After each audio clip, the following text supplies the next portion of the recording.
दोस्तों नमस्कार। स्वागत है आप सभी का एमजीवी स्टडी पॉइंट यूट्यूब चैनल में। तो दोस्तों non technical part for all post NCL exam के लिए, सभी पोस्ट एग्ज़ाम के लिए ये नॉन टेक्निकल पार्ट लेकर के उपस्थित है और ये है NCL exam based MCQ type total 15 question. और ये वीडियो जो पार्ट नंबर है 4, इससे पहले 3 वीडियो अपलोड हो चुके हैं नॉन टेक्निकल पार्ट जो एनसीएल के लिए, और ये सभी पोस्ट के लिए इम्पोर्टेंट है जो नॉन टेक्निकल पार्ट है। तो बात करेंगे non technical part for all post NCL model paper. तो ज़रूर इस वीडियो को लास्ट तक देखें, लाइक शेयर भी करें। अभी तक अपने यूट्यूब चैनल को सब्सक्राइब नहीं किया तो ज़रूर इसको सब्सक्राइब कर लिए, अपने फ्रेंड्स को भी फॉरवर्ड करते रहिए। तो चलिए बात कर लेते हैं आज के हमारे इन क्वेश्चन 15 की, जो एनसीएल एग्ज़ाम के नॉन टेक्निकल पार्ट के और सभी पोस्ट के लिए इम्पोर्टेंट है। तो क्वेश्चन फर्स्ट आपके सामने है और क्वेश्चन फर्स्ट में आपसे पूछा जा रहा है, भारत में मई 2019 में किस देश के साथ वरुण सैन्य अभ्यास आयोजन किया गया था। तो हम बात कर रहे हैं भारत में मई 2019 में, और जो वरुण सैन्य अभ्यास किया गया था ये किस देश के साथ किया गया था। तो यहाँ पे हमारा आंसर है ऑप्शन डी, फ्रांस के साथ। भारत और फ्रांस ने वरुण सैन्य अभ्यास ये मई 2019 में किया था। और चलते हैं नेक्स्ट क्वेश्चन की ओर। तो नेक्स्ट हमारे पास क्वेश्चन नंबर है second. Question second, ITF tennis tournament 2020 में महिला एकल वर्ग का खिताब किस भारतीय ने जीता है। तो बात कर रहे हैं महिला एकल वर्ग का खिताब और किस भारतीय ने जीता है। तो यहाँ पे हमारा आंसर है option A, Ankit Raina. ITF tennis tournament 2020 का जो महिला एकल वर्ग का खिताब ये भारतीय ने जीता है, वो है अंकित रैना। और चलते हैं अगले क्वेश्चन की ओर। तो नेक्स्ट हमारे पास क्वेश्चन नंबर है 3। क्वेश्चन 3 में भारत में वर्तमान में कुल कितने राज्य और केंद्र शासित प्रदेश है। तो हम बात कर रहे हैं राज्य और केंद्र शासित प्रदेश की जो वर्तमान की स्थिति में। तो यहाँ पे हमारा आंसर है ऑप्शन बी, 28 राज्य और 9 केंद्र शासित प्रदेश है। ये पहले 29 राज्य और 7 केंद्र शासित प्रदेश थे, लेकिन धारा 370 हटने के बाद में ये 28 राज्य और 9 केंद्र शासित प्रदेश हो गए हैं। ये 5 अगस्त 2019 में धारा 370 को हटाए जाने के बाद। और चलते हैं अगले क्वेश्चन की ओर। तो नेक्स्ट हमारे पास क्वेश्चन नंबर है 4। क्वेश्चन 4 में वायुमंडल में ओजोन मंडल कितने किमी के मध्य है। तो अब हम बात कर रहे हैं ओजोन मंडल की, और ओजोन मंडल है ये है ऑप्शन ए, 32 किलोमीटर से लेकर के 50 किलोमीटर तक। 32 किलोमीटर से लेकर के 50 किलोमीटर तक ओजोन मंडल है। और चलते हैं अगले क्वेश्चन की ओर। तो नेक्स्ट हमारे पास क्वेश्चन नंबर है क्वेश्चन 5। क्वेश्चन 5 में निम्नलिखित में से कौन सी रचना तुलसीदास जी की नहीं है। तो यहाँ पे आपको ध्यान रखना है, जो रचना तुलसीदास जी की नहीं है और वो कौन सी है। तो यहाँ पे हमारा आंसर है ऑप्शन सी, साहित्य लहरी। ये साहित्य लहरी तुलसीदास जी की न होकर के ये कबीरदास जी की रचना है साहित्य लहरी। और गीतांजलि, दोहावली और जानकी मंगल ये सभी तुलसीदास जी की रचना है। और चलते हैं अगले क्वेश्चन की ओर। तो आगे हमारे पास क्वेश्चन नंबर है, तो बात कर लेते हैं। नेक्स्ट हमारा क्वेश्चन है 6। क्वेश्चन 6 में यूजेनिक्स किसके अध्ययन से संबंधित है। तो यहाँ पे हम बात कर रहे हैं यूजेनिक्स, ये किससे संबंधित है। और यहाँ पे हमारा आंसर है ऑप्शन डी, अनुवांशिक घटकों में फेरबदल के कारण मनुष्य में हुए परिवर्तन। यूजेनिक्स है वो अनुवांशिक घटकों में फेरबदल के कारण मनुष्य में हुए परिवर्तन से संबंधित अध्ययन है। और चलते हैं नेक्स्ट क्वेश्चन की ओर। तो नेक्स्ट हमारे पास क्वेश्चन नंबर है 7। तो विभिन्न जानकारी के लिए आप एमजीवी स्टडी पॉइंट यूट्यूब चैनल पे प्लेलिस्ट में सर्च कर सकते हैं मिक्स क्वेश्चन सीरीज के नाम से। आपको mix question series GK, Hindi, English, math, reasoning और अन्य कंप्यूटर वगैरह सभी मिलेगी। तो आप जरूर मिक्स क्वेश्चन सीरीज के नाम से सर्च करेंगे और प्ले लिस्ट में भी आप विजिट करें, ओल्ड सॉल्वर्ड पेपर और अन्य एग्जाम बेस्ड सीरीज आपको मिलेगी। और चलते हैं क्वेश्चन नंबर 7 की बात कर लेते हैं। और क्वेश्चन 7 में ऑर्नियोथोलॉजी क्या है, तो हम बात करने हैं ऑर्नियोथोलॉजी क्या है। और यहाँ पे ऑर्नियोथोलॉजी जो हमारा आंसर है, तो यहाँ पे हमारा आंसर ऑप्शन डी, पक्षियों का अध्ययन। ऑर्नियोथोलॉजी है ये एक पक्षियों का अध्ययन है। और चलते हैं अगले क्वेश्चन की ओर। तो नेक्स्ट हमारे पास क्वेश्चन नंबर है 8। क्वेश्चन 8 में what is the antonym of the morbid. Morbid का एंटोनेम क्या है? एंटोनेम होता है अपोजिट, यानी विलोम शब्द। और अगर हम बात करें मोर्बिड की, तो मोर्बिड का जो अर्थ होता है वो होता है रुग्णता, अस्वस्थता या दूषित होता है। और यहाँ पे हमारा आंसर है ऑप्शन डी, गे। गे का अर्थ होता है प्रसन्नचित्त। जो मोर्बिड का मीन्स होता है रुग्णता, अस्वस्थ, दूषित, और जो गे है इसका अर्थ होता है प्रसन्नचित्त। तो मोर्बिड का जो अपोजिट है, एंटोनेम्स है, वो गे है। बात करेंगे अनहैप्पी, तो अनहैप्पी का अर्थ होता है दुखी या चिंतित या अप्रसन्न कह सकते हैं। और ये आगे जो ग्लूमी, ग्लूमी का अर्थ होता है उदासी, दुखी। और आगे जो दे रखा है ये मेलांचिक दे रखा है, तो इस मेलांचिक में आपको ये अर्थ है उदासी की अवस्था। चलते हैं नेक्स्ट क्वेश्चन की ओर। तो नेक्स्ट हमारे पास क्वेश्चन नंबर है 9। क्वेश्चन 9 में what is the synonym of a amiably. Amiably का सिनोनेम्स पूछा जा रहा है। सिनोनेम्स होता है पर्यायवाची, और यहाँ पे अमेबली का अर्थ होता है स्नेहशीलता से, यानी स्नेहशीलता से, या हम कह सकते हैं इसको, तो ये स्नेहपूर्वक भी कह सकते हैं। तो यहाँ पे हमारा आंसर ऑप्शन बी है, फ्रेंडली, मैत्रीपूर्ण से। और अलूफ, अलूफ का मीन्स होता है अलग या दूर। ज्वेल्स होती है ईर्ष्यालु, और ब्यूटीफुल का अर्थ होता है सुंदर। तो अमेबली का जो सिनोनेम्स है वो है फ्रेंडली। चलते हैं अगले क्वेश्चन की ओर। तो वीडियो को लाइक शेयर जरूर करें, चैनल को भी सब्सक्राइब कर दीजिए। और अब हम नेक्स्ट बात कर लेते हैं क्वेश्चन नंबर 10। क्वेश्चन 10 में निम्न में से उपत्यका का विलोम शब्द कौन सा है। तो बात कर रहे हैं उपत्यका का विलोम, और यहाँ पे हमारा जो आंसर है वो ऑप्शन द, अधितैका। उपत्यका का जो विलोम है वो अधितैका है। और इसी में हम बात करते हैं, ये जो उपत्यका होती है ये पहाड़ के तलहटी की भूमि होती है, और अधितैका होती है, तो अधितैका ये पहाड़ के ऊपर की भूमि होती है। ये पहाड़ के ऊपर का समतल भाग होता है, और ये पहाड़ की तलहटी या पहाड़ के जो कि ढालू भाग में जो होती है। और चलते हैं अगले क्वेश्चन की ओर। तो आगे हमारे पास क्वेश्चन नंबर है 11। क्वेश्चन 11, निम्नलिखित में से मीन का पर्यायवाची शब्द है। तो आपसे पूछा जा रहा है कि मीन का पर्यायवाची शब्द कौन सा है। और यहाँ पे हमारा answer option the, Matsya. Mean का जो पर्यायवाची शब्द है वो मत्स्य है। मीन का पर्यायवाची शब्द है मत्स्य। और यहाँ पे ये जो सीखी है ये मोर का पर्यायवाची है। और ये सेन है बाज का पर्यायवाची। और मधुर लपा ये मैना का पर्यायवाची शब्द है। तो चलते हैं बात करते हैं अगले क्वेश्चन की। तो नेक्स्ट हमारे पास क्वेश्चन नंबर है 12।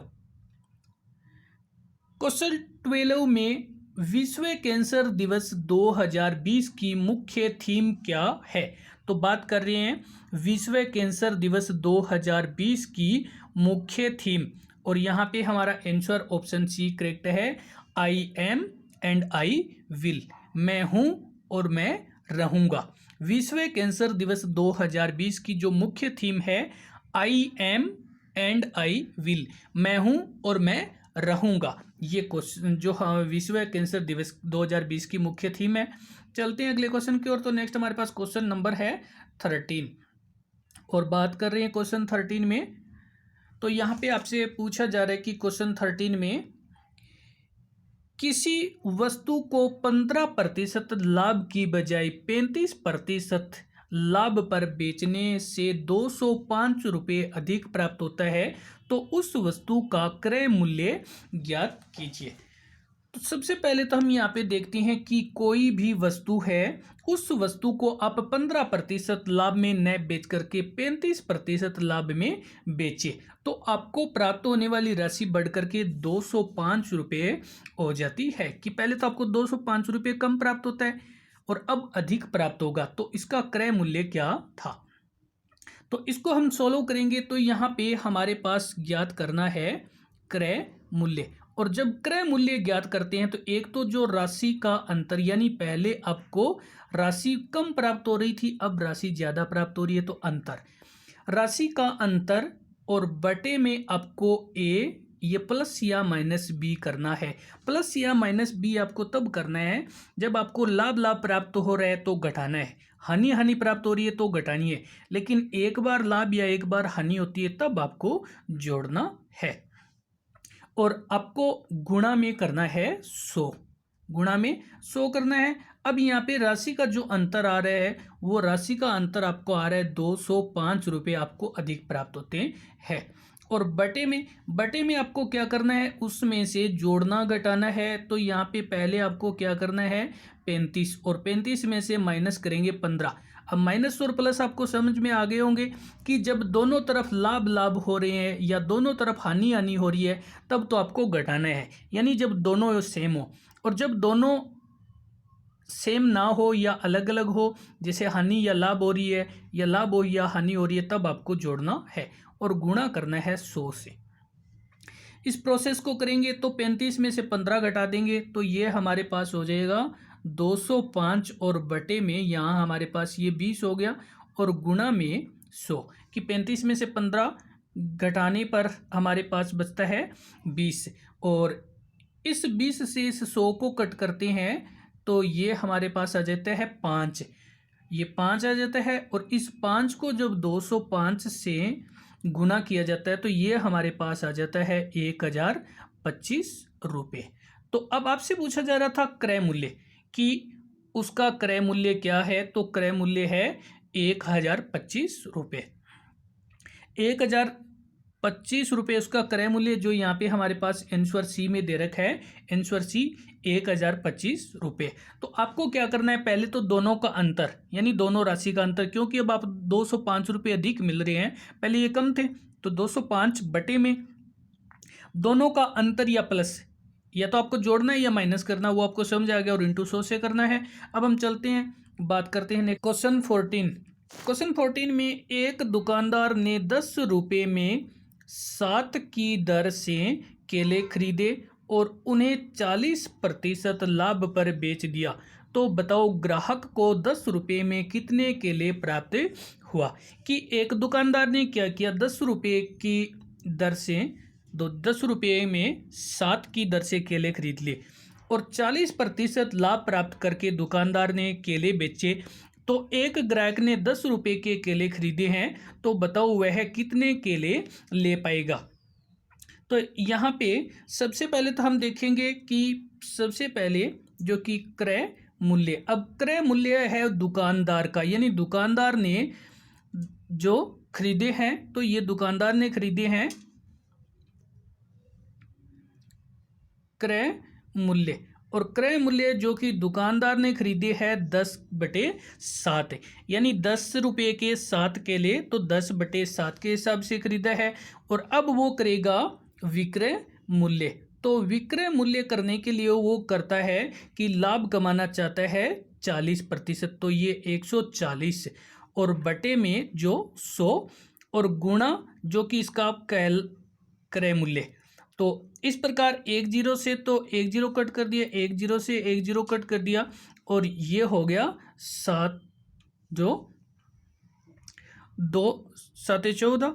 और अब आपको यहाँ पे प्राप्त होता है कि 2 रुपये बराबर 1 केला, 2 रुपये बराबर 1 केला। आपको 2 रुपये में 1 केला दिया जा रहा है, लेकिन ग्राहक क्या कर रहा है, ग्राहक 10 रुपये के केले खरीद रहा है, तो आप ग्राहक को मिलेंगे 5 केले, ग्राहक को 10 रुपये में केले प्राप्त हो गए 5, और यहाँ पे हमारा आंसर ऑप्शन ए करेक्ट है कि पहले दुकानदार का क्रय मूल्य, दुकानदार 10 रुपये के 7 केले खरीदता है और 40% लाभ कमाने के लिए तो 10/7 और गुणा कर देना है 140/100, तो 1 रुपये का एक केले के 2 रुपये, यानी 2 रुपये में एक केला देता है तो 10 रुपये में केले देगा 5, और ग्राहक को केले प्राप्त होंगे तो ये 5 हो गए। ऑप्शन ए करेक्ट है। चलते हैं अगले क्वेश्चन की ओर।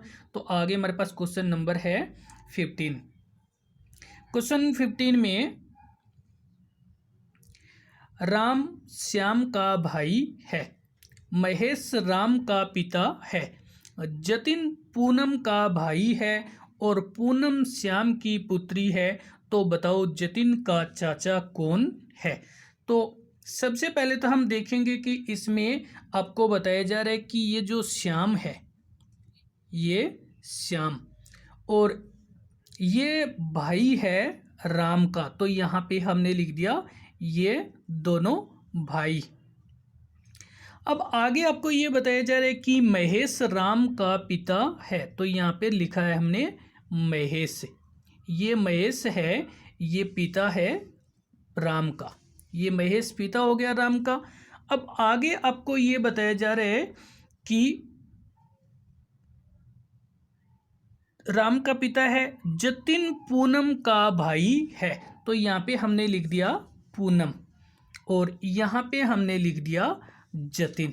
अब ये जतिन है, ये पूनम का भाई है, तो ये भाई हो गया। जतिन पूनम का भाई है और पूनम श्याम की पुत्री है, तो ये होगी श्याम की पुत्री, ये श्याम की पुत्री होगी, तो जतिन श्याम का पुत्र हो गया, ये जतिन हो गया श्याम का पुत्र। और आपसे ये पूछा जा रहा है कि बताओ जतिन का चाचा कौन है, तो जतिन का चाचा हो जाएगा राम, जतिन का चाचा राम हो गया। देखिए सबसे पहले आपको ये कहा जा रहा है राम श्याम का भाई है, तो राम यहाँ पे श्याम हो गया और ये हो गया राम जो भाई है। महेश राम का पिता है, तो ये हो गया महेश, ये राम का पिता है, महेश राम का भी पिता है तो श्याम का भी पिता होगा। आगे आपको ये कहा जा रहा है कि जतिन पूनम का भाई है, तो ये तो हमने लिख दिया जतिन, और ये जो पूनम है ये जतिन की बहन है। आगे ये कहा जा रहा है कि पूनम श्याम की पुत्री है, तो ये श्याम है और ये पुत्री हो गई। अब जब जतिन और पूनम दोनों भाई बहन है और पूनम श्याम की पुत्री है, तो जतिन श्याम का पुत्र हो गया। और राम और श्याम दोनों भाई है, तो जतिन हो गया राम का भतीजा और राम हो गया जतिन का चाचा। तो यहाँ पे आपसे पूछा जा रहा है कि जतिन का चाचा कौन है, यहाँ पे हमारा आंसर ऑप्शन बी राम है, राम जतिन का चाचा है। तो दोस्तों इसी के साथ में वीडियो देखने के लिए धन्यवाद, लाइक शेयर करते रहें और यूट्यूब चैनल पर mix question series old solved paper देखते रहें। नेक्स्ट वीडियो अपलोड हो तब तक के लिए धन्यवाद।